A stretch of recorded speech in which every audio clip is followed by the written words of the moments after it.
Hoje, então, é o desfecho da nossa reflexão, que começou na segunda-feira. A ideia foi a gente apresentar o Espírito Santo como o Espírito da vida. Lembram disso?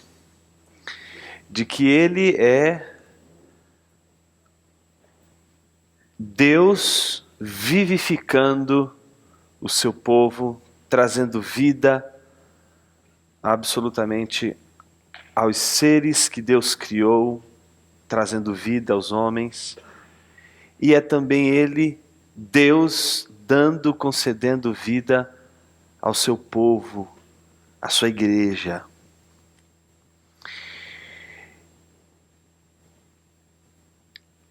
Mas existe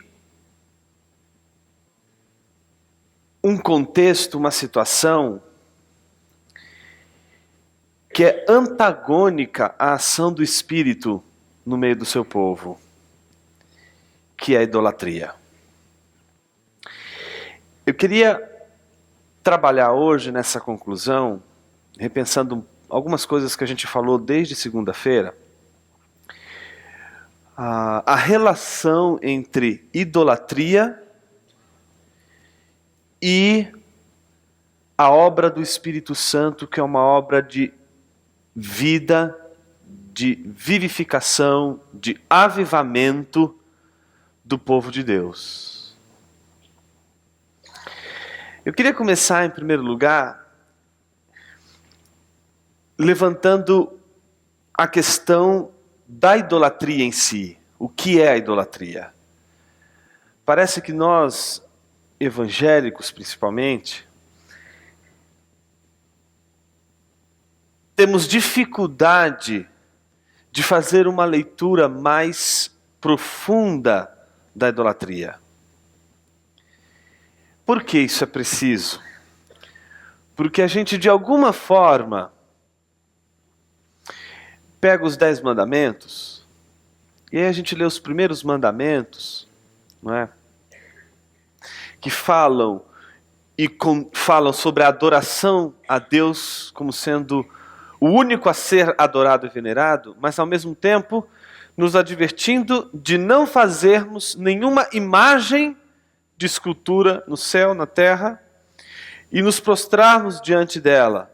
Então, a condenação presente, logo de cara, em relação à idolatria,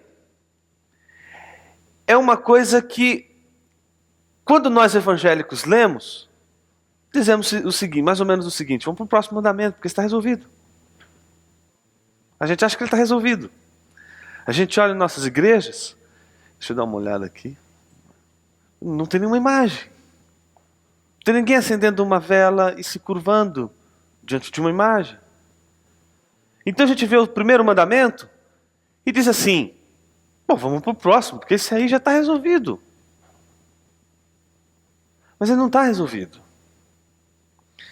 Pelo menos a gente vai ter a consciência de que ele não está resolvido se a gente entender o que é a idolatria. Entender, por exemplo, que o ídolo, antes de ser um artefato de nossas mãos, um produto de nossas mãos, um ídolo é sempre um artefato, um produto do coração. E como produto do coração, qualquer coisa, absolutamente qualquer coisa pode ser um ídolo. Quando a gente entende idolatria nesses termos, então a gente tem que voltar para o primeiro mandamento e repensar ele em nossa vida. Repensar o que é um ídolo. Isso é tão importante, principalmente quando a gente, ao reler os mandamentos, a gente percebe que eles não foram escritos para aqueles que não são o povo de Deus. É uma advertência que foi feita para o seu povo, porque é o povo de Deus tentado justamente na idolatria. Os 10 mandamentos foram dados para o povo de Deus. E se o primeiro mandamento já começa com a idolatria, é porque exatamente o povo de Deus é demasiadamente tentado à idolatria. Uma vez que a gente entende que a igreja também é o povo de Deus, a gente também entende que a igreja, ela é tentada na idolatria. E que a mesma observação que foi feita ao povo de Deus, para que o povo não adorasse absolutamente nenhuma imagem e não tivesse um coração idólatra, assim também esta é a ordenança, o mandamento de Deus para a sua igreja. Se a gente repensar o conceito de idolatria e entendermos o que de fato é a idolatria, como por exemplo, um artefato do coração, nós descobriremos que a idolatria continua a ser o maior desafio do povo de Deus. E não somente isso, eu gostaria de trabalhar com a tese nessa noite de que a frieza espiritual da igreja, ela tem uma causa, e a causa é idolatria. A tese que eu estou defendendo, que vou apresentar hoje para vocês aqui, para a gente pensar junto, não é outra senão, se você está frio espiritualmente, se você não consegue mais orar, não consegue mais meditar na palavra, e não consegue encontrar a possibilidade de uma vida plena, da plenitude do Espírito Santo, a explicação para esta frieza espiritual em que você se encontra é uma só: idolatria.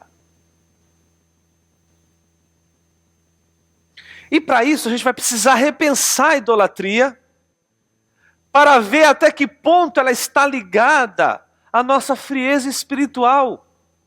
E é isso que eu gostaria de trabalhar hoje com vocês. Vou começar com um livro que eu acredito ser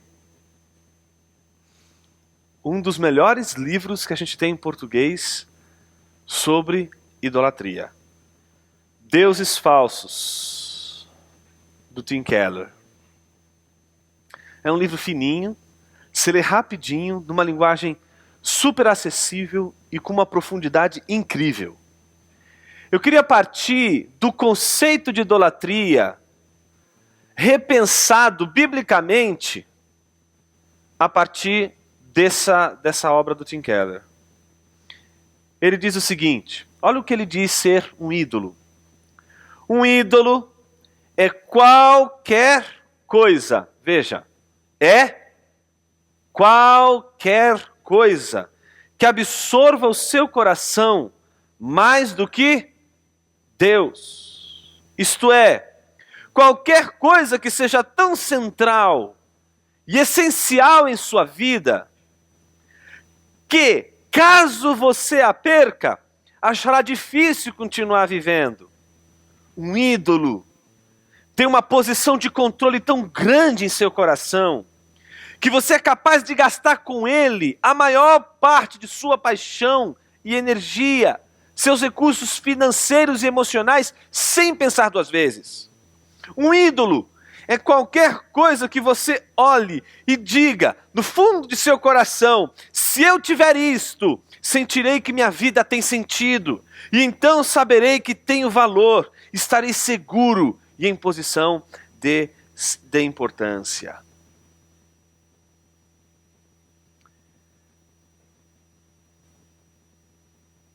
Um ídolo é qualquer coisa que prendeu seu coração. Se hoje você faz parte da comunidade cristã, mas hoje você percebe o seu coração frio para as coisas de Deus, tenha certeza que ele está quente para outras coisas. Alguma outra coisa está absorvendo o seu coração, está apreendendo o seu coração. E qualquer coisa que esteja apreendendo o seu coração desta forma, será um ídolo.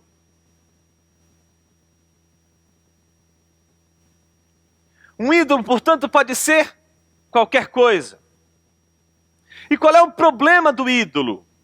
O problema do ídolo é que você se torna tão prisioneiro dele, que a sua vida só tem sentido e só vale a pena ser vivida em função do ídolo. Nesse sentido, quando você diz assim, puxa, eu posso viver sem bens, eu posso viver, sei lá, sem tempo na vida, mas eu não posso viver sem a minha esposa. Você é um idólatra. Se você diz lá no fundo do seu coração, olha, eu posso viver sem tudo, pode me faltar tudo nessa vida, mas meu filho é a razão da minha existência. Faço tudo por ele. Ele é a coisa mais importante da minha vida. Você é um idólatra. Se você diz no seu coração o seguinte, olha, pode faltar todo mundo na igreja, mas se esse pastor faltar, acabou. Não dá mais. Você, presta atenção no que eu estou dizendo, você é um idólatra.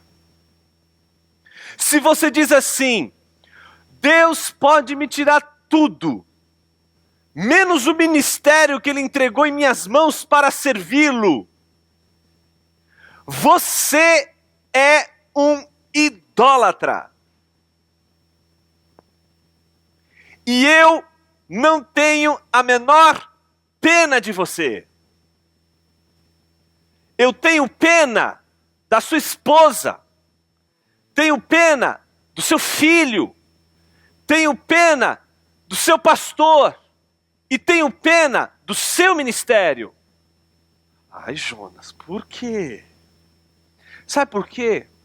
Quando você ama a tua esposa mais do que Deus e transforma ela num ídolo, a tua esposa não sabe o que é ser amada como uma mulher de verdade. Ela sabe o que é ser amada como um ídolo. E ela nunca vai conseguir corresponder às expectativas que só Deus vai poder fazer. Ela nunca vai poder encher o teu coração, encher a tua nefesh, como Deus enche. Ela sempre vai frustrar você. E ela vai ser infeliz porque ela nunca vai ser amada como uma mulher. Teu filho nunca vai saber o que é receber um beijo que considera o rosto de um filho, mas sempre vai receber o beijo de alguém que toca um ídolo. E teu filho nunca vai conseguir corresponder às expectativas de um ídolo. A idolatria, ela tem o poder de transformar coisas maravilhosas que Deus nos dá em situações e em contextos de frustração. É tão interessante quando a gente começa a pensar a idolatria nesses termos, porque quando a gente começa a pensar a idolatria assim, a gente começa a descobrir que quando a gente ama a Deus sobre todas as coisas, e essa é a sabedoria da adoração a Deus, essa é a sabedoria do culto a Deus, essa é a sabedoria de não ter nada além de Deus como sendo digno de toda adoração, porque quando a gente ama a Deus sobre todas as coisas, tudo à nossa volta é amado como deve ser amado. Quando você ama a Deus sobre todas as coisas, você ama seu filho como filho, e seu filho é amado como filho. Quando você ama a Deus sobre todas as coisas, o teu filho vai receber um beijo que ele nunca receberia se você o beijasse como se ele fosse um ídolo. Amar a Deus sobre todas as coisas permite que a gente beije todas as coisas maravilhosas que Deus nos dá, não mais como ídolos, mas como coisas maravilhosas na vida, e que a gente não espera mais delas absolutamente nenhuma expectativa de felicidade nelas, em si. O problema de um ídolo é que você não somente ama o ídolo, mas ele é o chão da tua vida. E se você perde o ídolo, o que você perde? O chão. Se o teu trabalho é a coisa mais importante da tua vida, o dia que você perder o emprego, ou o dia que a tua empresa falir, vai abrir um chão diante de você, você não vai conseguir segurar em nada para dizer vale a pena viver. Mas se você ama a Deus sobre todas as coisas, o seu trabalho vai ser amado de uma maneira digna, como deve ser amado. Então, o amor a Deus sobre todas as coisas, coloque em equilíbrio todas as nossas paixões por todas as coisas do mundo. Bom, um segundo livro, esse aqui é punk. Se você leu Deuses Falsos, e aí você falou assim, Jonas, mel com açúcar, esse já foi. Preciso de uma coisa mais substancial. Então você leia esse, Você se torna aquilo que adora. Uma teologia bíblica da idolatria, do Greg Beale. Saiu agora, recentemente, em português. Greg Beale fez um estudo, que é o estudo sobre o qual eu queria me basear nessa noite para falar sobre idolatria. E ele tem uma ideia bastante interessante. A ideia é a seguinte. O problema de Israel era a adoração de ídolos. Isaías tende a anunciar aos idólatras que eles se mantiveram tão impenitentes em relação ao culto dos ídolos que Deus ia torná-los insensíveis espiritualmente, inanimados e sem vida espiritual, assim como os ídolos. Então, qual é o juízo que Deus dá para o idólatra? Se tornar como um ídolo, insensível. Tem olhos, mas não vê. Tem boca, mas não fala. Tem ouvidos, mas não ouve. Assim se tornam todos aqueles que adoram os ídolos. O problema do idólatra é que ele perde toda a percepção do mundo.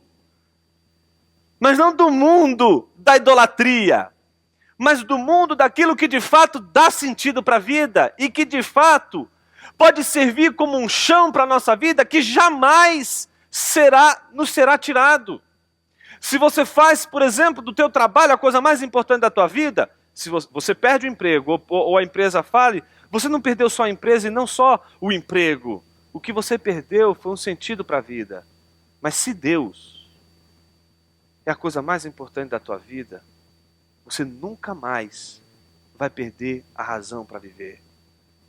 Porque Deus não morre, Deus não passa, Deus não acaba, Deus não cai, Deus não passa por sombra de qualquer variação.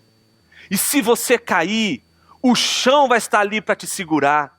E esse chão nunca vai sair. Esse chão nunca vai ser tirado de você. Esse chão sempre estará ali e esse chão será por toda a eternidade o fundamento da tua existência, do teu ser, do sentido da vida. No entanto, se não temos mais Deus como esse chão, nos tornamos idólatras. E o problema de tornar idólatra não é que a gente simplesmente comete um pecado que magoa a Deus, como se não tivesse a idolatria nenhuma consequência sobre nossas vidas. Há consequência da idolatria em nossa vida, sim. E a consequência mais dramática da idolatria em nossa vida, principalmente no contexto do povo de Deus, é a frieza, a insensibilidade para as coisas de Deus. Nunca vivemos um momento tão cético dentro de nossas igrejas como hoje. Nunca as pessoas de dentro de nossas igrejas têm vivenciado uma frieza com relação às coisas de Deus, à vida de oração, a uma vida piedosa como os nossos dias. Esta crise não é uma crise de fora, é uma crise de dentro da igreja, é uma crise da consciência idolátrica da igreja nos nossos dias.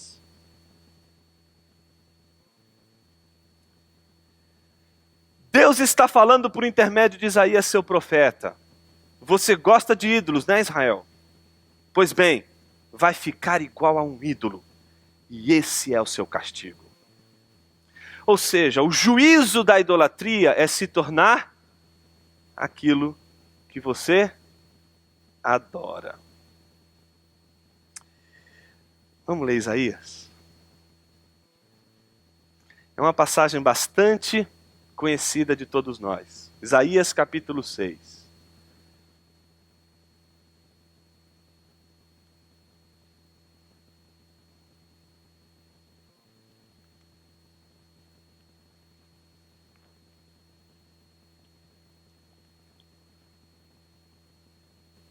Olha o que diz no versículo 1 ao 4.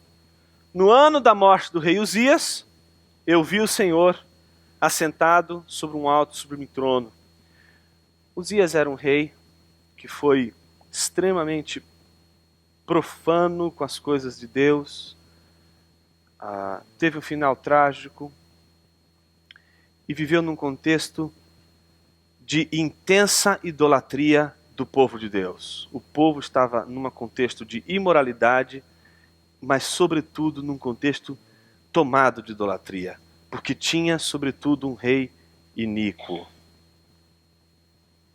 E é no ano da morte desse rei que o profeta Isaías viu o Senhor. Ele viu o Senhor no momento em que a nação estava comprometida com outros ídolos. Num contexto em que a nação tinha abandonado a Deus. E ele vê o Senhor assentado sobre um alto e sublime trono, com as abas de suas vestes enchendo o templo. Serafins voando por cima dele, cada um com 6 asas, cobrindo o rosto, com 2 cobrindo os pés e com 2 voando. E clamavam uns para os outros, dizendo: Santo, Santo, Santo é o Senhor dos exércitos, toda a terra está cheia da sua glória. As bases do limiar se moveram à voz do que clamava, e a casa se encheu de fumaça. Nessa primeira parte do texto de Isaías, o que a gente vê é uma visão num contexto de extrema iniquidade do povo, onde a idolatria estava presente e era o pecado da nação, e é no meio desse contexto antagônico à santidade de Deus, que um homem, que Isaías, que também é iníquo e que habita no meio de um povo iníquo, é esse contexto, e nesse contexto, que ele vê o Senhor. E a visão que ele tem de Deus é a visão de sua santidade. A gente precisa ver, contemplar e ter uma experiência com a santidade de Deus. Nunca a gente precisou tanto em nossas comunidades do que uma experiência visceral com a santidade de Deus. E eu não estou dizendo que uma experiência visceral com a santidade de Deus seja você trancar no seu quarto, pegar um violão e ficar 24 horas cantando. Contemplar a santidade de Deus é sobretudo ter a consciência de que Deus é santo. E de que a santidade de Deus traz implicações para a nossa vida. E a primeira implicação que a santidade de Deus deveria trazer para as nossas vidas não é outra senão a prostração, a humilhação diante dele. E é o Espírito Santo, o agente santificador da igreja. É Deus santificando a sua igreja. É Deus promovendo a santidade de Deus. A ação do Espírito na vida da igreja sempre será uma ação para que a igreja tenha uma experiência com a santidade de Deus. E essa santidade vai provocar em nós não só uma consciência do ser de Deus, mas sobretudo uma consciência de quem nós somos. Veja a partir do versículo 5. Então disse eu: ai de mim, estou perdido, porque sou homem de lábios impuros, habito no meio de um povo de impuros lábios, e os meus olhos viram o Rei, o Senhor dos exércitos. Note que após a visão e a contemplação da santidade de Deus, a única reação que cabe para aquele que tem uma experiência com a santidade de Deus não é outra senão o reconhecimento de quem Ele é. E ele não consegue se enxergar de outra forma, senão como um pecador, como um homem iníquo, como um homem que está vivendo num contexto de um povo idólatra, de um povo marcado pela iniquidade.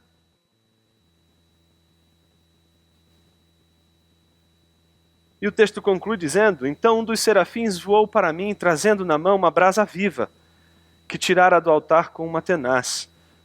A ideia do fogo como agente de purificação. Não é? E o que ele está dizendo? Que ele é um homem de lábios impuros. Eu queria desafiar você, porque todo mundo quando lê essa passagem aqui, usa essa passagem para falar: você está falando palavrão, crente? Não pode falar palavrão. Aí vai e mostra essa passagem. Se você falar palavrão, Deus vai queimar tua língua. Mas aqui não é a ideia de que Isaías era um boca suja. A ideia aqui é de que na boca de Isaías não havia louvores a Deus. E quando na nossa boca não há louvores a Deus, sobra louvor aos nossos ídolos. E toda boca de um idólatra é uma boca imunda. Não é santa. Mas tem um outro detalhe. Quando ele tem uma visão de Deus, e ele reconhece o seu estado, ele começa a falar, né? Ele fala. E é tão interessante porque na hora, Deus não fala nada até agora, né? Deus só pega uma tenaz, vai lá um dos serafins que estão lá, pega nas mãos uma brasa viva, e com a brasa viva toca a boca do profeta. Não é isso que está falando muito, precisa ficar um pouco caladinho. Que agora não é hora de falar, agora é hora de ouvir. Na presença de Deus, o que a gente tem para falar é menos importante do que aquilo que a gente tem para ouvir. Ou seja, aquilo que a gente tem para ouvir é mais importante do que aquilo que a gente teria para falar. É o reconhecimento de que nenhum discurso, por mais eloquente que seja, será mais valioso do que o discurso divino, do que Deus ou o que Deus está dizendo. Então ele toca os lábios, e quando ele toca os lábios e tira a iniquidade, é perdoado o teu pecado, o pecado do profeta. Então ele tem uma terceira, o texto mostra um terceiro movimento, que é o movimento da contemplação da santidade para o conhecimento e o reconhecimento de seu estado de pecado, para uma experiência de ouvir a voz de Deus. Não é? Ou seja, Deus, ele só escuta a voz de Deus quando Deus toca os seus lábios. Ou seja, a gente só vai escutar a voz de Deus quando a gente for tocado por Ele. Quando a gente falou sobre o testemunho interno do Espírito Santo, o que a gente estava dizendo era isso. Enquanto Ele não fizer uma obra aqui dentro da gente, a gente não vai conseguir ouvir a voz de Deus. E quando Deus faz a obra no profeta, o profeta então escuta a voz do Senhor. E o que Deus diz? A quem enviarei? Quem há de ir por nós? Disse eu, eis-me aqui, envia-me a mim. Aí o pastor termina o sermão aqui. E faz uma convocação para a igreja, para que as pessoas possam ouvir a voz de Deus e o chamado de Deus. Então, minha gente, Deus está aí chamando. Quem está ouvindo? Então vamos nos apresentar diante de Deus e dizer: Senhor, eis-me aqui. E aí todo mundo dá um glória a Deus, termina o culto, todo mundo feliz. E a melhor parte do sermão ainda não foi dita. A melhor parte do sermão vem depois. Porque ele escuta a voz de Deus, e quando ele diz eis-me aqui, Deus dá missão para ele. Na hora que Deus dá missão, a gente simplesmente fecha a Bíblia e vai embora. Olha o que Deus diz para Isaías. Então disse ele: vai e dize a este povo: ouvi, ouvi, e não entendais. Vede, vede, mas não percebais. Meu, é a tragédia do pregador, não? Imagina, Deus fala assim: olha, você, então, está ouvindo a minha voz? Sim, Senhor, eis-me aqui para te servir. Então tá bom. Você quer ser o quê? Eu quero ser um grande pregador. Muito bem, era isso que eu estava procurando mesmo, um grande pregador. Mas eu quero que você então agora vá para aquele povo, pregar para aquele povo, e sabendo que você vai pregar e eles não vão te entender. Que você vai falar e eles não vão te ouvir. Olha que beleza. Qual seria a nossa pergunta para Deus? Para quê? Se eles não vão entender. Para quê? Se eles não vão ouvir. Se o povo está insensível para a palavra, por que pregar a palavra? Mas o profeta não tem essa reação. A reação do profeta é outra. Olha só como conclui o texto. Torna insensível o coração deste povo, endurece-lhe os ouvidos e fecha-lhe os olhos, para que não venham ele a ver com os olhos, a ouvir com os ouvidos e a entender com o coração, e se converta e seja salvo. Que coisa dura!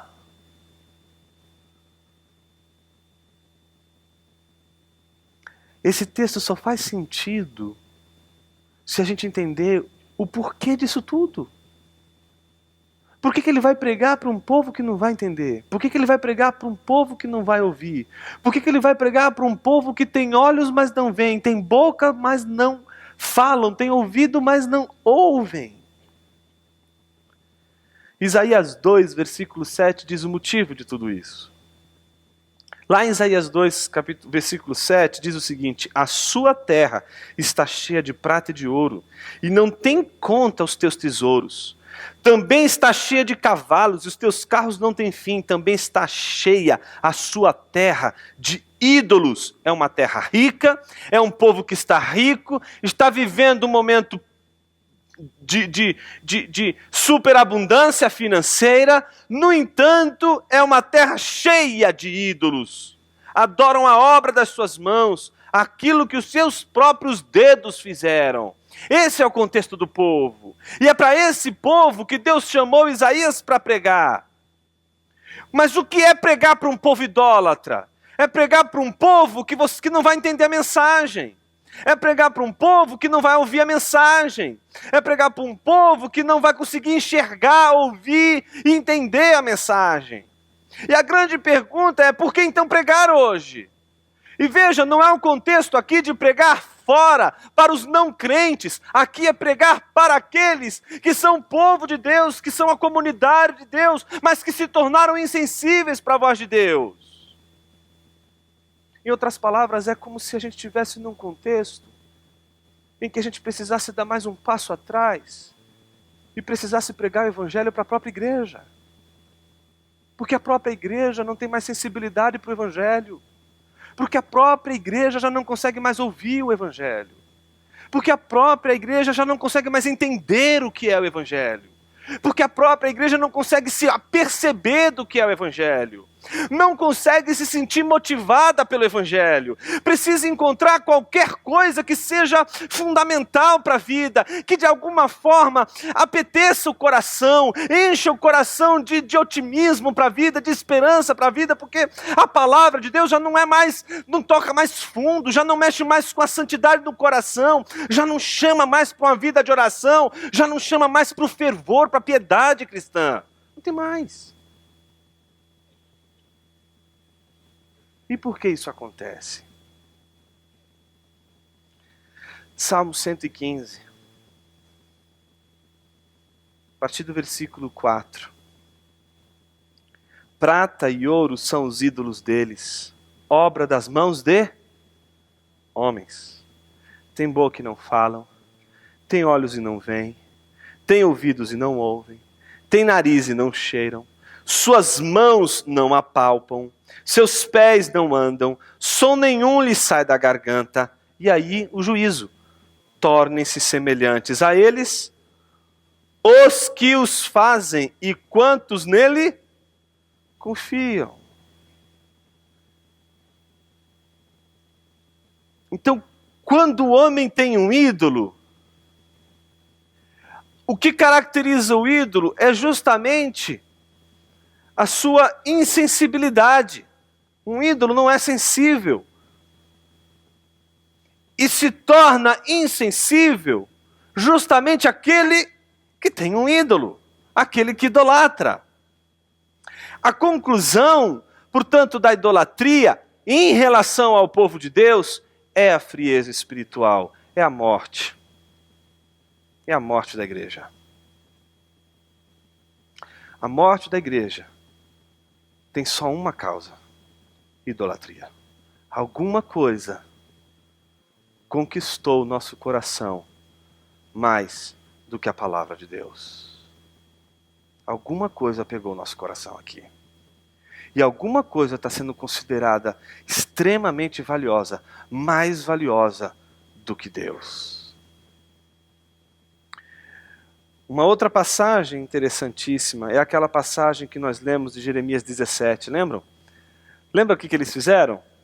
Pegavam vários pedaços de árvores, cortavam as árvores, né? E isso, no contexto de Isaías, é a mesma coisa. Eles estão cortando as árvores, fica só o toco das árvores, eles pegam aqueles pedaços de tronco e constroem um objeto que não é semelhante nem no céu, nem a algo da terra, e dizem, vamos adorar isto aqui, porque isto aqui a Bíblia, a palavra de Deus não condena, porque a palavra de Deus condena a adoração a qualquer imagem que seja semelhante a algo do céu e a algo da terra. Isso aqui que a gente construiu para adorar, não se parece, não é semelhante a nada no céu e na terra. Então a gente pode adorar isso aqui. Olha o que Jeremias vai dizer. O pecado de Judá está escrito com ponteiro de ferro, com diamante pontiagudo, cravado aonde, gente? Na tábua do seu coração. Quando a gente vê o Shema Israel, o que a gente encontra ali? A gente vai dizer o seguinte, olha, apenas Deus, apenas o Senhor é o único Deus. Amarás ao Senhor teu Deus de todo o teu... Já começa por aí. É todo o nosso coração. É o nosso coração que está em jogo quando a gente está diante de Deus. O coração, na palavra de Deus, no Antigo Testamento é levav. Essa palavrinha, lev ou levav, que é a palavra determinada para coração, não tem o mesmo sentido que o nosso em português. Porque a gente quando fala coração, a gente faz o coraçãozinho da paixão, das emoções. Mas coração, lebab, para o hebreu, tem a ver com duas coisas que eles não separam, mas que estão sempre juntas. Que é o pensamento e a vontade. Então, por exemplo, olha o paralelismo. Sonda o meu coração, prova os meus pensamentos. O sondar está em paralelo com o provar. E o coração está em paralelo com a mente, com o pensamento. Nesse texto que a gente vê de Jeremias 17, é o texto onde ele vai dizer, maldito homem confia no homem, mas vai dizer ao mesmo tempo, logo em seguida, melhor em seguida, bem-aventurado aquele que teme ao Senhor e confia no Senhor, e faz toda a reflexão sobre a árvore que não se seca, porque quem é idólatra, ele vai se tornar como uma árvore, como aquele tronco que foi decepado, vai secar, porque não tem mais vida, enquanto aquele que confia no Senhor vai ser como uma árvore frondosa, que é plantada junto a ribeiros, que tem, portanto, vigor, tem vida. E aí Deus vai dizer, olha, enganoso é o coração e desesperadamente corrupto, quem o conhecerá? Aí o texto diz assim, eu, Senhor, eu esquadrinho o coração, eu provo os pensamentos. Mais uma vez, esquadrinhar com provar, pensamentos com o coração. Quando ele vai falar, por exemplo, do príncipe de Tiro, em outra profecia, em outro texto profético, o príncipe de Tiro, ele elevou o seu coração ao ponto de querer ser como Deus. Então o coração como sendo o lugar do pensamento, mas também o lugar que decide a nossa vida. Eu gosto de pensar essa estrutura do que nós somos, e principalmente o coração, como o centro da nossa vida. O coração é o centro de tua vida. Por isso que Jesus ele vai dizer que onde estiver o teu coração, aí estará todo o teu tesouro. Se você tem um ídolo, o teu coração está ali, porque o ídolo tem sido o seu tesouro. Onde está o seu coração, aí está o seu tesouro. Porque o coração é a raiz da nossa espiritualidade. É o centro da nossa espiritualidade. É aquilo que decide a nossa vida. Eu gosto de usar aquele exemplo de quando Davi ele comete o adultério, lembram daquela passagem? E Natã chama ele a responsabilidade. Lembram daquela passagem? Que ele é duro com Davi, lembram? Mas antes de ser duro com Davi, ele conta uma historinha, não conta? Qual que é a historinha que ele conta? Davi, deixa eu te contar uma história. Havia um homem muito rico e um homem muito pobre. O homem muito pobre tinha só uma ovelha e ele amava a ovelha e a tratava como filha. Em contrapartida, o homem rico tinha muitas ovelhas. Um dia, um outro homem, um viajante, faminto, sedento, chegou até a casa do homem rico.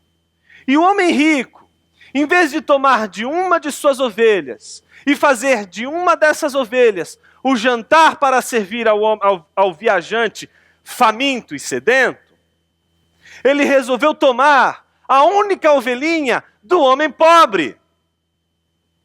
Davi, quando ouviu isso, se enfureceu no seu íntimo e disse: onde está esse encapetado? Hoje mesmo esse endemoniado vai sentir o fio da minha espada, porque em Israel não pode existir um homem tão perverso assim. As estruturas de idolatria e de pecaminosidade, elas cegam os nossos olhos. Temos olhos, mas não vemos. Não vemos nem a Deus, e por isso não enxergamos o nosso pecado. Não contemplamos a santidade de Deus, mas também não sabemos quem nós somos. Mas Deus sempre nos chama, através da sua palavra, a tomarmos uma atitude diante de nosso pecado. Então Natã olha para Davi e diz: Davi, tu és este homem. Aí eu lhe faço uma pergunta: que homem? Tem 3 homens ali. Tem um homem pobre. Quem é o homem pobre na história? Urias. Boa, garoto! Quem é a ovelhinha? A única ovelhinha do homem pobre? Boa! Quem é o homem rico? Boa! Quem são as ovelhas do homem rico? As mulheres de Davi. E quem é o viajante?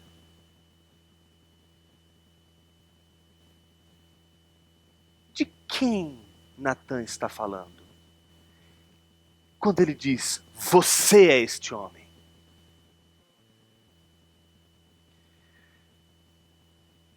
Teve uma vez, eu estava pregando para adolescentes esse texto.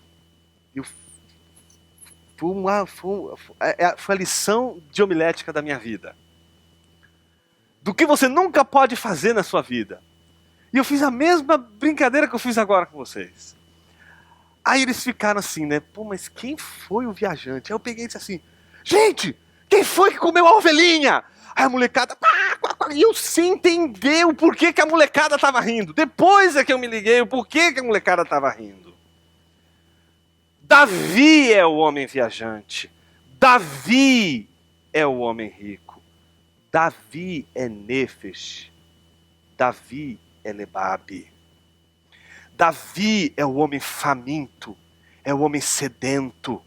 E a sede e a fome, ser sedento, ser faminto, não é um pecado. O pecado todo não é determinado pelo homem desejante, não é determinado pelo homem faminto, não é determinado pelo homem sedento. O pecado quem determina é o homem rico, é o coração do homem. É o coração do homem que decide o que ele vai dar para Nefesh, o que ele vai conceder para Nefesh. É o nosso coração que vai decidir para onde toda a nossa fome vai ser direcionada, para onde toda a nossa sede vai ser canalizada, para onde todo o nosso ser vai ser canalizado.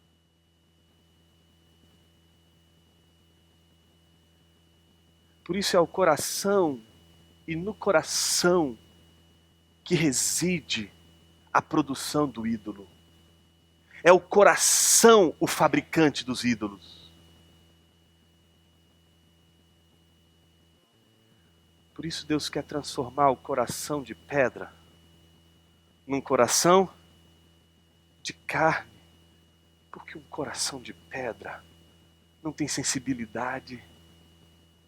Coração de pedra não sente.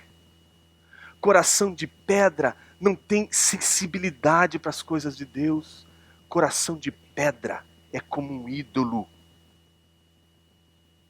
Quando Deus quer transformar o coração do povo num coração de carne, o que Deus está querendo é transformar o seu povo, que morreu por causa da idolatria, que se esfriou por causa da idolatria, num povo agora que tem a experiência da vivificação, de ter vida novamente, de encontrar na vida e na comunhão com Deus, no dia a dia com Deus, na vida de oração, na vida do estudo da palavra, uma razão para viver, a razão para você ter alegria, plenitude, para você reencontrar na sua caminhada fervor.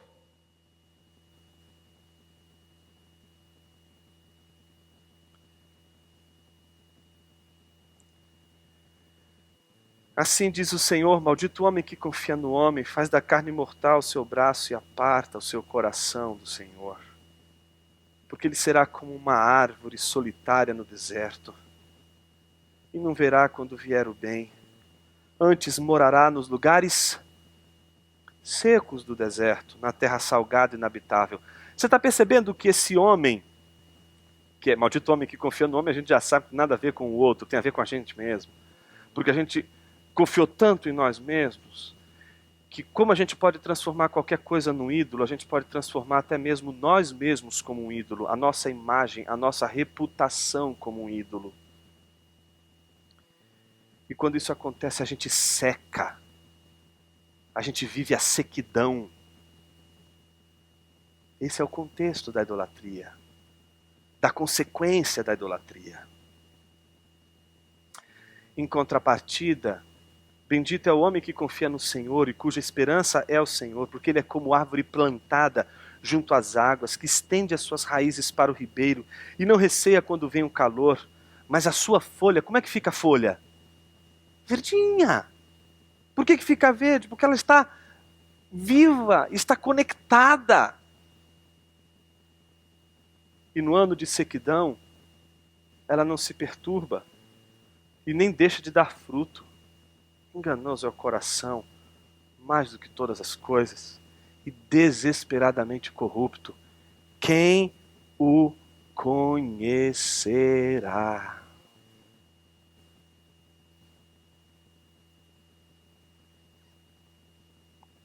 Voltemos para Isaías. O texto ainda não terminou.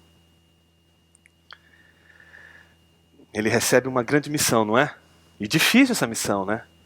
Pregar para um povo que se diz o povo de Deus, que faz aquilo que tem que fazer, mas é um povo idólatra.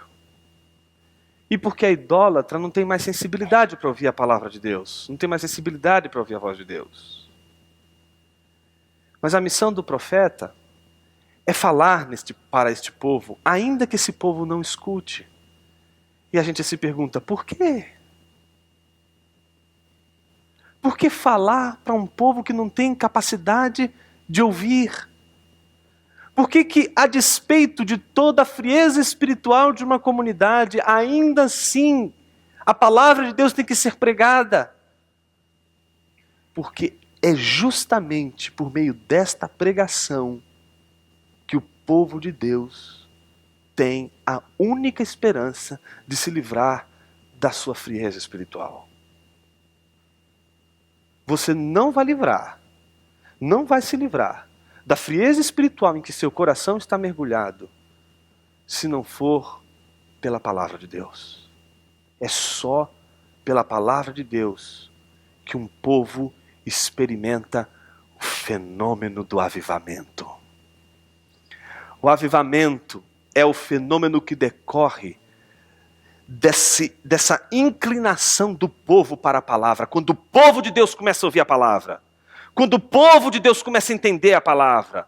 Quando o povo de Deus começa a enxergar a palavra. Quando o povo de Deus começa a ver, entender, ouvir e compreender a palavra. Aí sim nasceu um povo. Aí sim um povo está vivendo novamente. Aí sim aquele povo que estava sem vida começa a viver.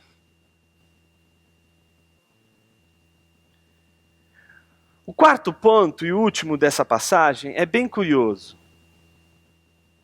O profeta, ele não diz assim, Senhor, eu não vou pregar porque eles não vão me entender. Ele faz só uma pergunta. Deus, até quando devo pregar e o povo permanecer nessas circunstâncias? Até quando, Senhor? E aí a gente pensa, né? Até quando acontecer uma coisa extraordinária, coisas maravilhosas acontecerem, e uma bênção atrás da outra chegar, aí sim o povo vai começar a escutar. Não. Até que sejam desoladas as cidades, fiquem sem habitantes, a casa fique sem moradores, a terra seja de todo assolada, e o Senhor afaste dela os homens, e no meio da terra seja grande o desamparo. Mas se ainda assim ficar a 10ª parte dela, tornará a ser destruída, como o terebinto, ou como uma árvore. Essas árvores que estavam lá e que eles faziam dessas árvores os ídolos, como o terebinto e como o carvalho, dos quais depois de derribados, ou seja, ele está mostrando o que eles estão fazendo, derrubando o terebinto para construir ídolos e fica ali apenas o toco. Como o terebinto e como o carvalho, dos quais depois de derrubados ainda fica o toco, assim a santa semente é o seu toco. Até que não sobre nada. A idolatria conduz o povo de Deus ao nada. Aí você diz assim, mas Jonas, e esse toco aí? Tem uns que são mais otimistas e entendem o toco como sendo o remanescente de Israel. Em contrapartida, tem outros que entendem que o toco não representa remanescente coisa nenhuma, que há um contexto. Esse contexto, e que eu acredito que tem razão nessa interpretação, esse contexto é um contexto onde a idolatria foi tão grande que ninguém escapou da idolatria. Que não há ninguém no povo de Deus livre da idolatria. Em outras palavras, eu queria terminar essa primeira parte dizendo o seguinte: temos que assumir que a idolatria toca toda a esfera da comunidade do povo de Deus. E de que a idolatria não afeta uma parte da igreja, não afeta uma parte da comunidade, mas a idolatria afeta toda a comunidade de Cristo.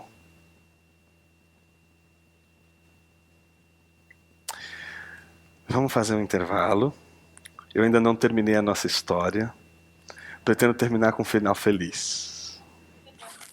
Ezequiel 37. A gente falou bastante sobre esse texto.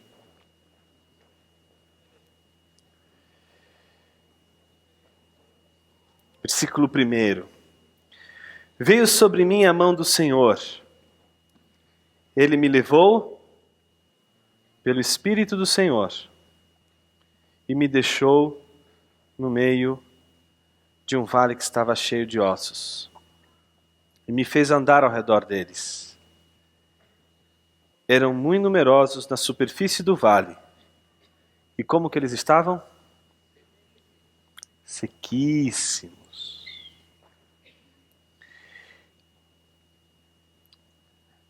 Eu tenho uma pedra e eu tenho uma folha seca.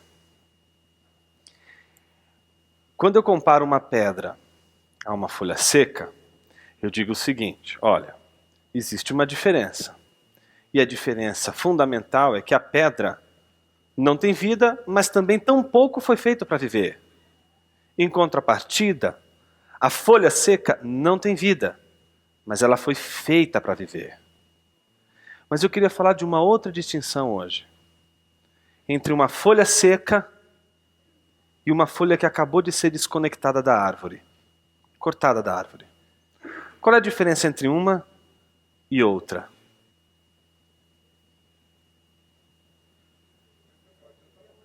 As duas estão mortas.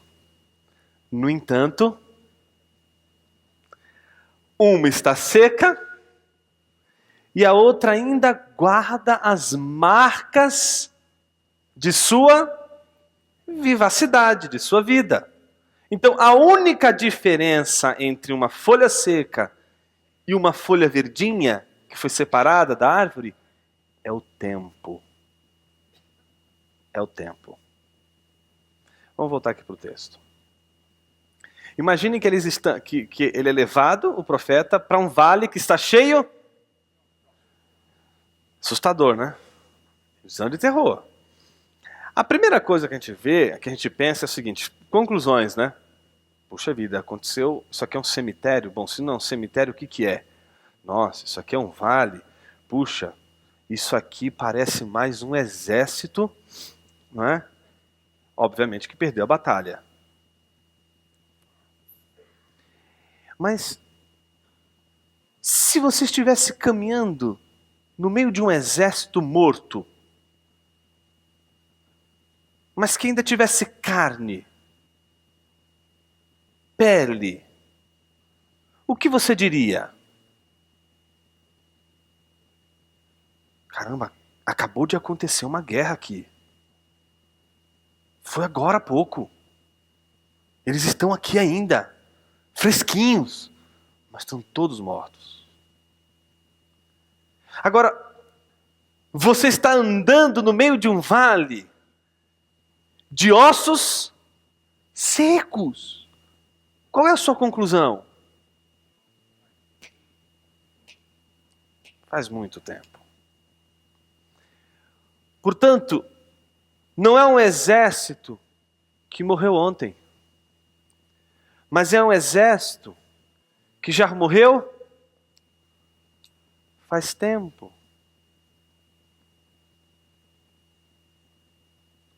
Eu quero me dirigir no final desse nosso curso, tanto àqueles que morreram ontem, mas que não perceberam ainda, porque ainda são verdinhos. Eles ainda acham que estão vivos, mas estão mortos. É bem difícil esses entenderem que estão mortos, porque eles ainda veem os aspectos de vida em sua vida. Mas eu quero me dirigir também e principalmente àqueles que estão há muito tempo mortos, porque estes têm a consciência agora de que estão mortos.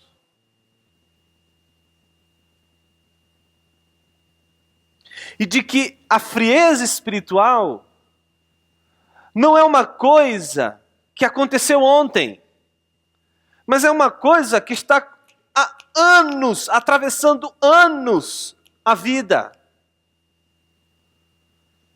E que a gente é capaz de frequentar nossa comunidade aceitando isso de uma maneira extremamente pacata. É a capacidade que a gente tem de ser cristão nominal, de apenas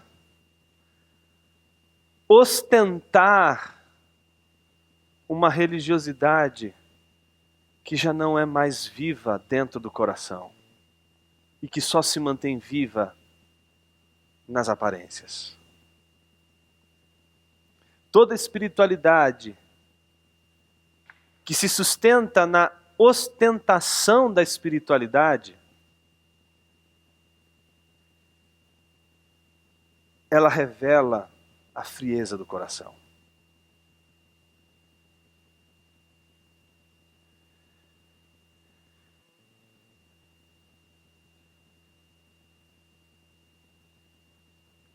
Os ossos estavam secos. E ele começou a passear no meio daqueles ossos secos. E no meio daqueles ossos secos, o profeta que está vivo, que é o contrário dos ossos secos, escuta a voz de Deus. Porque para escutar a voz de Deus, a gente precisa estar vivo. Para a gente entender a voz de Deus, a gente tem que estar vivo. Para a gente ver a Deus, a gente precisa estar vivo. E ele então pergunta, filho do homem, apelando para a sua humanidade, para a humanidade do profeta. A gente poderia fazer uma tradução freestyle aqui, da seguinte maneira, não é? Homenzinho, acaso poderão reviver esses ossos? Qual é a pergunta de Deus para o profeta? Olha para esses ossos secos aí. Olha para a sua espiritualidade seca. Pode voltar a viver? Se ele fosse um pouquinho mais penteca, ele diria o seguinte: é claro, Senhor, eu determino agora. Fogo do céu aqui. E ponto. Aí faz e acontece. Mas ele é um pouquinho mais prudente aqui nesse contexto. E ele diz o seguinte: Senhor, desse negócio aí de avivar, eu não entendo nada. Disso, só o Senhor entende. Eu não sei. Eu olho para esses ossos secos e não consigo ver possibilidade desses ossos secos voltarem à vida. Mas o Senhor é que sabe. Ele está reconhecendo, portanto, que Deus é o doador da vida. Deus é aquele que dá vida àquele que está morto. E ele está dizendo, tu sabes. Então, ele olha para o profeta e diz, profetiza a estes ossos secos e diz-lhes, ossos secos, ouvi a palavra do Senhor. A mesma situação de Isaías. Prega para esse povo que tem ouvidos, mas não ouvem, tem olhos, mas não veem, não tem capacidade de ouvir. Prega para o osso seco, profetiza para o osso seco, mas ele podia perguntar, mas quem que vai me ouvir aqui? Está todo mundo morto aqui. Por que eu vou profetizar aqui? Eles não vão me ouvir. Isso ainda está dizendo para eu dizer, ossos secos, ouvi a palavra do Senhor. Como que vai acontecer um negócio desse? Sabe o que a gente tem que aprender? Que o Deus que dá vida não é um Deus platônico. Um Deus que criou o mundo da seguinte maneira, tendo ele as ideias, aí ele gera um demiurgo, esse demiurgo que não é ele pode tocar uma matéria bruta, o barro, e aí ele olha para a mente divina, vê as ideias divinas, e põe a mão no barro, e vai criando as coisas, colocando a mão no barro, e criando o mundo, modelando. Não, Deus não é platônico. A Bíblia diz que Deus criou o mundo falando. A palavra de Deus cria mundos possíveis aos nossos olhos. Como a palavra de Deus também cria mundos impossíveis aos nossos olhos. A palavra de Deus, ela não é somente uma palavra que os nossos ouvidos ouvem. Ela é uma palavra que cria a realidade, que traz a realidade, que cria novos espaços, que cria novas realidades. É a palavra de Deus, uma palavra criadora. E se você acredita que Deus criou o mundo através da sua palavra, então você não vai ter absolutamente nenhuma dúvida do poder da palavra trazer vida ao que está morto. Ou seja, a mesma palavra que cria o universo é a palavra que vai trazer vida para uma igreja fria, seca, que morreu.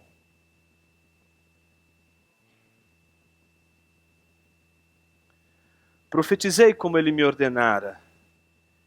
E o Espírito entrou neles, e viveram, e se puseram em pé um exército sobremodo numeroso.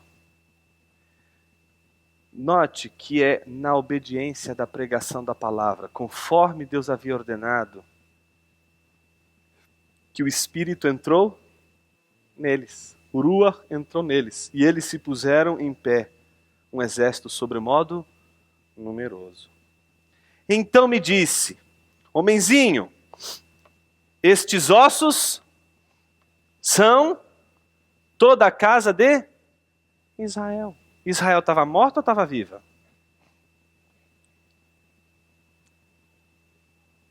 Estava viva ou estava morto? Os dois, né? Num sentido está vivo, mas no outro sentido está morto. Num sentido, você não vai poder dizer que Israel estava morto, mas é num outro sentido que você vai dizer que Israel estava morto. E a pergunta que eu lhes faço é a seguinte: em que sentido Israel está morto? Na sua idolatria, na sua insensibilidade para Deus, na sua incapacidade de ter prazer em Deus, na sua incapacidade de encontrar em Deus a plenitude da vida, de ser feliz em Deus. Olha o que o texto diz. Eis que dizem, os nossos ossos se secaram e pereceu a nossa esperança. Estamos de todo exterminados. Portanto, profetize e diz-lhes, assim diz o Senhor. Aquela canção lá do Arraiz, né? Que o André, lá na igreja, na pregação que ele trouxe, ele lembrou de que a gente precisa aprender a não mais confiar no nosso eu acho, mas confiar sim no assim diz o Senhor. A gente precisa acreditar que nesse assim diz o Senhor, naquilo que Deus diz na sua palavra, está a vida. Quando os discípulos abandonam Jesus e ficam só alguns, Jesus olha para eles: vocês não querem fazer o mesmo? Porque o meu discurso foi duro, não foi? Então vocês não querem fazer a mesma coisa que os outros fizeram? O que Pedro disse para Jesus? Para quem iremos? Só tu tens as palavras de vida eterna. A palavra de Deus, ela traz vida para a igreja. Assim diz o Senhor: eis que abrirei a vossa sepultura e vos farei sair dela, ó povo meu, e vos trarei a terra de Israel. Sabereis que eu sou o Senhor, quando eu abrir a vossa sepultura e vos fizer sair dela, ó povo meu. Vamos repetir juntos? Porei em vós o meu espírito. Olha, eles já tinham espírito ou não tinham? Eles estão vivos, não estão? Num certo sentido, eles estão vivos? Então num certo sentido, eles têm o Ruach, que está mantendo eles vivos. Lembra? Está lá o exército deitado, está lá o corpo estendido no chão, aí ele sopra o espírito, o que acontece? O povo está vivo. Então, num certo sentido, eles têm o espírito, mas num outro sentido, parece que eles não mais têm. E é um outro sentido. Por isso que ele vai dizer: porém em vós o meu espírito, e vivereis, e vos estabelecerei na vossa própria terra. Então sabereis que eu, o Senhor, disse isto, e o fiz, diz o Senhor. Óbvio que essa passagem diz respeito a diversas dimensões que são exclusivas a Israel e que dizem respeito a Israel e etc. Mas isso não significa que a maneira de Deus lidar com o povo de Israel não seja uma maneira que acompanhe o caráter de Deus em relação ao seu povo, a igreja. Porque tanto a igreja como Israel é o povo de Deus. E o caráter de Deus é o mesmo quando ele trata com Israel e é o mesmo quando ele trata com a comunidade de Cristo. Então, se nós estamos frios, se nós estamos mortos, ele nos dá o seu Espírito. E o Espírito é dado para o povo de Deus, mesmo quando o povo de Deus está frio. O Espírito não foi dado para pedras. O Espírito foi dado para quem é seco, mas foi feito para viver. E agora não está vivo.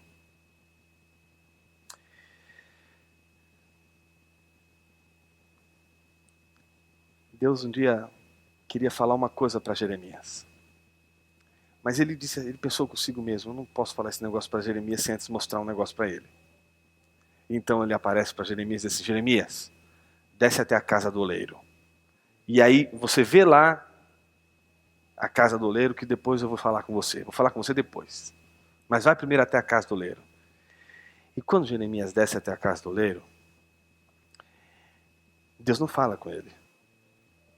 Porque Jeremias encontra uma visão, ele tem uma visão lá diante dele, que é o oleiro entregue sobre a sua obra. A primeira coisa que chama a atenção de Jeremias é o fato de que aquele oleiro está tão entregue à sua obra que a presença do profeta não roubou a sua atenção. Ele está focado na sua obra. Ele está entregue à sua obra. Essa é a primeira dimensão, a primeira coisa que chama a atenção do profeta. Isso significa que o profeta está tão concentrado na sua obra que em nenhum momento esta obra vai ser prejudicada por uma falta de atenção. A coisa mais horrível do mundo é quando você está falando com alguém e aí esse alguém está olhando para você, mas não está, né? E aí você percebe, você fala: você viu o que eu falei? Minha esposa faz assim comigo. Ela faz assim. Quando ela fala alguma coisa para mim e ela suspeita que eu não ouvi, ela diz: repete o que eu falei. Aí eu invento uma história, André. Ela diz: senta e escuta agora de novo. Aí eu escuto. É horrível você falar para alguém. Esse alguém está olhando para você, mas esse alguém não está entendendo o que você está falando, ele não está te vendo, porque a cabeça está em outro lugar. Esse oleiro está focado em sua obra, e isso não é possível. E a obra desse oleiro é você. Mesmo quando você está frio, a sua frieza não tira, não rouba o olhar de Deus para a obra que Ele quer fazer e está fazendo em sua vida. Segundo ponto, o barro com que ele fazia a sua obra se estragou nas suas mãos. Jeremias acha estranho isso, porque ele percebe o seguinte: olha, esse oleiro é tão perito, ele é tão preciso no que ele está fazendo, que não pode ser culpa dele esse desastre, que esse desastre é culpa do barro. A natureza do oleiro é uma natureza criadora. É a natureza daquele que cria, que faz as coisas perfeitas, com perfeição. É a natureza criadora do oleiro, criativa do oleiro. Mas Jeremias descobre que o barro também tem uma natureza. E que a natureza do barro é destrutiva. O barro se estraga. Deixa eu dizer uma coisa para você. É da natureza de Deus construir, criar. Mas é da nossa natureza destruir todas as coisas boas que Deus faz. A gente é capaz de estragar boas histórias. Boas histórias que Deus está construindo. Talvez você nesse curso começou a pensar, principalmente a partir de hoje, como você, como eu, como nós temos o poder de estragar histórias maravilhosas que Deus está criando. Como a gente pode, com uma só ação, estragar tudo.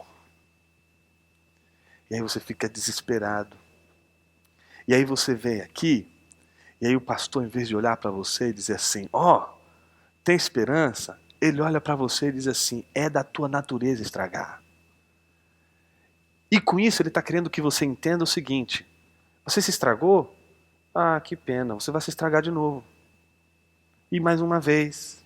E mais outra vez. E por quê? Porque essa é a nossa natureza. Você não vai se estragar uma só vez. Você vai se estragar várias vezes.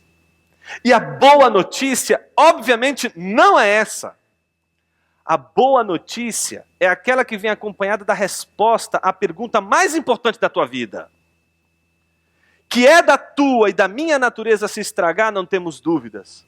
Mas a pergunta fundamental da vida é: onde você está estragado? Jeremias viu que aquele barro está estragado nas mãos do oleiro, nas mãos do Criador. E aí o barro estragado nas mãos do oleiro descobre que Deus não é só criador, mas a natureza de Deus é também uma natureza redentiva. E por isso esse barro, que é capaz de estragar toda a obra, ele não é capaz de estragar toda a obra de uma vez por todas. Entenda isso que eu vou te dizer agora, olha para mim. Entenda o que eu vou te dizer isso agora. Não há absolutamente nenhum estrago que você possa fazer que seja capaz de ser uma coisa, imagina uma coisa estúpida e, nossa, você fala, meu Deus, isso foi horrível. Não existe uma coisa tão horrível que seja capaz de destruir os planos de Deus para você. Presta atenção no que eu vou te dizer. Sabe por quê? Ninguém é capaz, nem mesmo Satanás, de fazer a coisa mais terrível desse mundo, que é destruir Deus. Você pode destruir a obra de Deus, mas uma coisa que você nunca vai conseguir destruir na tua vida é o Deus que faz das cinzas algo novo, que faz da morte algo vivo, que faz de algo destruído, algo seco, algo que não perdeu a vida, algo que não tem mais esperança, algo novo. Ele é capaz de fazer algo novo em sua vida.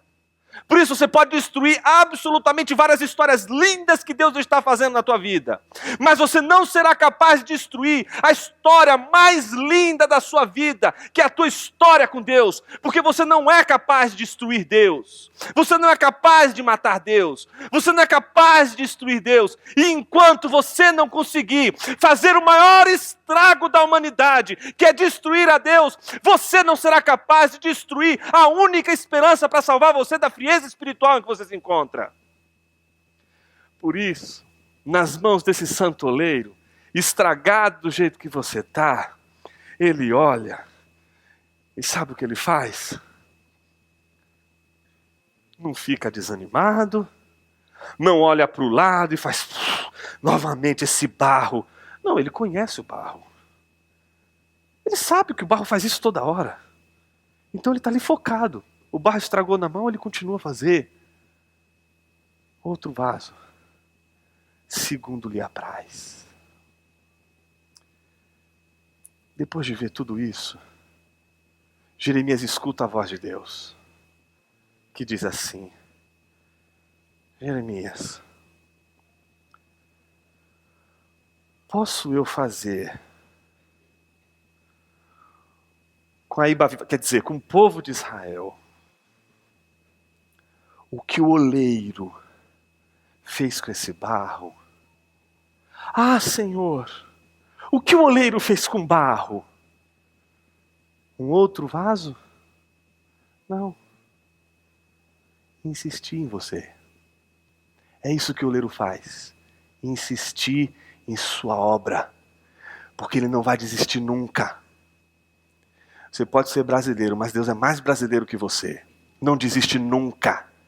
E Ele vai chegar no fim da obra que Ele quer realizar na sua vida. Você pode escolher o navio contrário. Você pode planejar Tarsis. Você pode desejar Tarsis. Você pode pegar o navio para Tarsis. Mas eu te garanto que em Tarsis você não vai chegar.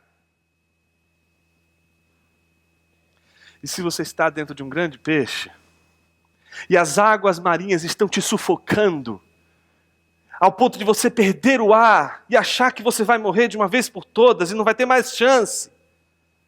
Talvez esse seja o dia para você chegar e dizer: ó Santo Espírito, Espírito da vida, traz minha vida novamente. E é tão bonito quando a gente vê a ressurreição de Jesus ser comparada com a saída de Jonas do ventre do grande peixe. Aquele que venceu a morte, que ao terceiro dia ressurgiu, está aí como testemunho de Deus, da capacidade de Deus redimir histórias. Se alguém pergunta para você o que é o Evangelho é uma história em 4 atos. Deus criou o mundo e tudo o que neles há de uma maneira linda, perfeita e maravilhosa. Ato 2. O homem foi e estragou tudo. De uma tal maneira que esse mundo, que poderia ser extremamente tenebroso, não é extremamente tenebroso. Porque a gente olha para ele e diz: nossa, isso é tão bonito. Mas ao mesmo tempo convivendo com algo tão feio, ao ponto de a gente, como C.S. Lewis diz naquele livrinho que você não pode passar dessa vida para outro sem ler, que é Cristianismo Puro e Simples, o seguinte: olha, esse mundo tem alguma coisa estranha. Porque ele não é perfeito. Ele está tudo errado. Mas ao mesmo tempo guarda em si uma mensagem. O que era para ser, mas não é. A gente estragou tudo. E o terceiro ato, ele enviou seu filho para dizer para a gente que o nosso pecado não é mais forte que o amor e a graça de Deus e a misericórdia do Redentor. A sua natureza é a natureza do Criador, mas a sua natureza é a natureza do Redentor. A nossa natureza é a natureza de estragar, de destruir, mas a sua natureza é de redimir. E o quarto e último ato dessa história, nos levar para um lar, nos conduzir para a vida eterna, onde neste momento, neste tempo, não haverá mais choro, não haverá mais dor, não haverá mais tristeza. Esta é a história de Deus para o seu povo. Essa é a história de Deus para a nossa vida. E essa história tão maravilhosa, que é a história de Deus com você, essa história ele escreveu com começo, com meio e com fim. Você pode fazer o que você quiser, mas o fim já está dado. E o final que Deus tem para o seu povo é um final feliz. Jonas, eu me sinto hoje frio. Eu me sinto um cara infeliz na igreja. Jonas, eu me sinto idólatra, eu sou idólatra, eu estraguei tudo, eu me sinto um cara frio, eu me sinto uma pessoa fria, eu não consigo orar, não consigo ter comunhão com Deus, eu preciso fazer várias coisas na igreja para eu poder sentir uma alegria que ela não vem só com a presença de Deus, eu não consigo nem perceber a presença de Deus, eu não consigo ter noção da presença de Deus. Eu sou um idólatra, Jonas. O que eu preciso fazer? Eu preciso comprar uma marreta para derrubar os meus ídolos. Para o que eu preciso fazer? Eu preciso derrubar todos eles, eu preciso tacar fogo nos meus ídolos. Sabe como você destrói um ídolo do coração? Não é comprando uma marreta, porque não existe uma marreta tão poderosa capaz de destruir os ídolos do seu coração. Os ídolos do coração não são destruídos com marreta, mas os ídolos do coração, como qualquer ídolo, tem pé de barro. Isso significa que tudo que tem pé de barro cai. O problema é que um ídolo de barro que a gente faz com as mãos, a gente quebra com uma marreta. Mas o ídolo do coração, ele só cai quando a gente adora Jesus. Quer amar profundamente o seu filho? Diz assim: Jonas, eu acho que eu sou assim com meu filho. Como é que eu passo? Como é que eu posso fazer e como é que eu posso saber que eu não estou idolatrando meu filho? Como é que eu posso saber que eu não estou idolatrando o meu trabalho? Como é que eu posso saber que eu não estou idolatrando o meu ministério, o ministério que o Senhor colocou em minhas mãos? Sabe como é que você vai saber que não tem amor desmedido sobre qualquer outra coisa? Quando você tiver a certeza de que Deus está sendo amado em seu coração sobre todas as coisas. E se isso estiver acontecendo em seu coração, você está vivo. Mas se no seu coração não há espaço para amar a Deus sobre todas as coisas, a graça de Deus te basta. E é só ela que vai trazer vida a você novamente. Vamos orar um pouquinho? Se a gente se humilhar, Ele escuta a nossa oração. E onde está a morte, Ele derrama o seu espírito. Que o espírito da vida seja derramado sobre você hoje. Que haja avivamento nessa comunidade, em você. Que você prove da plenitude do Espírito Santo. Que faz você buscar entender a palavra de Deus e a vontade de Deus para a tua vida. Ser cheio do Espírito Santo é fazer a vontade de Deus, acreditando que todas as vezes que você faz a vontade de Deus, o sofrimento perde o seu poder. Pai querido, obrigado, Senhor, por esses dias. Que juntos aqui podemos, através das páginas da Tua Palavra, ser confrontados pela Tua Palavra.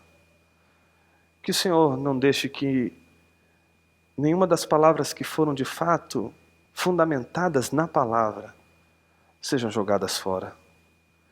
Toda palavra que foi humana, toda sabedoria que foi meramente humana, que ela de fato não resista ao tempo, que ela seja esquecida. Mas toda palavra que veio da Tua voz, da Tua boca, que ela seja plantada em nossos corações de uma tal maneira que jamais ela morra. Ajuda-nos a regar essa semente que foi plantada em nossos corações, para que a gente possa ter vitalidade na nossa espiritualidade, na nossa relação contigo. Obrigado porque Tu és Redentor. Obrigado porque se aqui existem casamentos à beira do colapso, de serem estragados, o Senhor é capaz de redimir. O Senhor é capaz de redimir casamentos frios, de relacionamentos frios, de gente fria, de povo frio. O Senhor é capaz de fazer isso. Por isso a gente diz, Tu sabes, Senhor, que a Tua palavra seja mais uma vez dita em nosso meio e que ela construa novos cenários em nossa vida, que ela traga vida, que ela traga esperança. Que o Senhor abençoe, Pai, grandemente essa igreja. Obrigado pela existência dessa igreja, obrigado por esses dias que passamos juntos. Assim nós oramos. Amém. Eu queria agradecer profundamente ao André.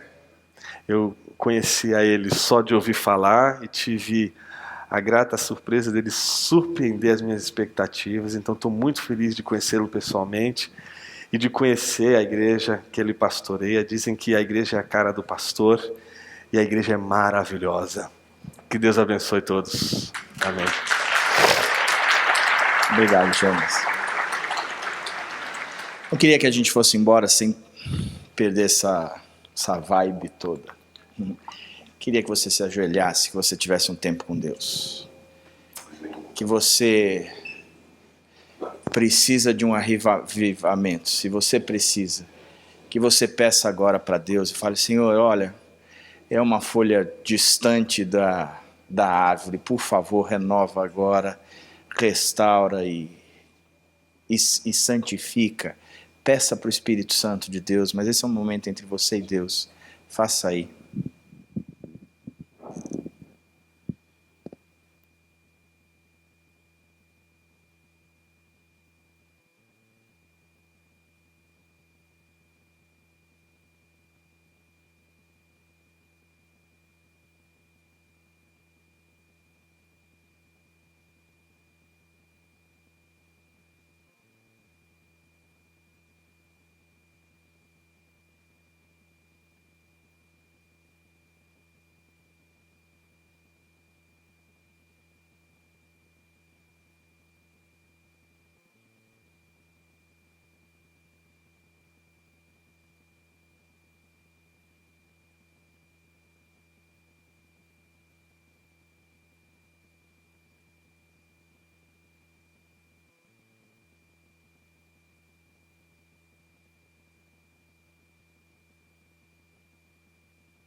Pai, depois de muito tempo sem chover aqui em Vinhedo, o Senhor está mandando a chuva. Isso tem uma aplicação para as nossas vidas também. Que depois desse tempo seco diante do Senhor, o Senhor pode mandar chuva dos céus para dentro da nossa vida. O Teu Espírito nos dá vida novamente. Pai, fazer com que essa terra seca se encha de vida novamente. Deus, por favor, Pai, por favor, aviva a nossa igreja para uma comunhão intensa contigo. Que em cada um de nós possamos identificar quais são os nossos ídolos, ó Deus, e que nós possamos, antes de tudo, derrubá-los para amar o Senhor sobre todas as coisas, ó Pai. Muito obrigado pela vida do Jonas, Pai. Obrigado porque ele foi um profeta no nosso meio, ele trouxe uma consciência maior, uma conscientização maior daquilo que nós temos que procurar e fazer. Quero te pedir, Pai, que o Senhor o abençoe com sabedoria. Ele tem passado por alguns momentos na vida dele que ele carece de sabedoria. Eu quero te pedir, Pai, que em nome do Senhor Jesus Cristo, ele o encha de sabedoria e que ele saiba tomar as melhores decisões de acordo com a tua vontade, para o crescimento da igreja, da vida dele, da família dele. Enfim, Deus, que o Senhor o retribua de tudo aquilo que ele fez por nós essa semana. Pai, é o que nós queremos te pedir agora. Protege o Jonas, ó Deus, essa nossa oração. E aviva a nossa igreja, aviva o Jonas, em nome do Senhor Jesus é o que nós oramos. Amém, pessoal? Fiquem em pé, vamos embora, tenha uma boa semana, domingo estamos aí, hein? Jonas, muito obrigado, em nome de toda a igreja, quero te agradecer pelo tempo, e pode voltar sempre, viu, cara?